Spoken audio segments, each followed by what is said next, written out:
ഇന്നപ്പോൾ Wayanad to Bangalore പോവാണ് കേട്ടോ. അപ്പം നമ്മൾ നേരെ റൂമൊക്കെ ചെക്കൗട്ട് ചെയ്തിട്ട് എല്ലാവരും ഒരു കടയിൽ കയറി ജ്യൂസൊക്കെ കുടിച്ചിട്ട് നമ്മൾ അവിടെ നിന്ന് ഇറങ്ങി നേരെ നമ്മൾ കാരാപ്പുഴ ഡാം ഒന്ന് കാണാമെന്ന് വിചാരിച്ച് പോയി. അപ്പോൾ ഇവിടെയാണ് കേരളാസ് ലോങ്ങസ്റ്റ് സിപ്പ് ലൈനിൻ്റെ പരിപാടി ഉള്ളതെന്നാണ് പറയുന്നത്. അപ്പോൾ നമ്മൾ അതൊക്കെ കണ്ടു ചെയ്യണമെന്ന് വിചാരിച്ചു, പക്ഷേ പിന്നെ വേണ്ടാന്ന് വിചാരിച്ചു.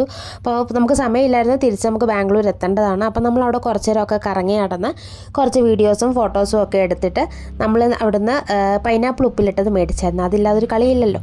അങ്ങനെ നമ്മൾ അവിടുത്തെ കടകളിലൊക്കെ കയറി കുറച്ച് വേണ്ട സാധനങ്ങളൊക്കെ മേടിച്ചിട്ട് നമ്മൾ നേരെ ബാംഗ്ലൂർക്ക് തിരിച്ചു. ഒരു ടീം നേരെ കോഴിക്കോടിനും പോയി. അപ്പോൾ നമ്മൾ കാടൊക്കെ കയറി കഴിഞ്ഞാണ് ഞാൻ പിന്നെ വീഡിയോസ് എടുത്തത്. കുറച്ച് ആനേനെയൊക്കെ കണ്ട് അങ്ങനെ നമ്മൾ മൈസൂറൊക്കെ എത്തിയപ്പോഴത്തേക്ക് നമ്മൾ രാത്രിയിലത്തേക്കുള്ള ഫുഡ് കഴിക്കാൻ വേണ്ടിയിട്ട് കയറി.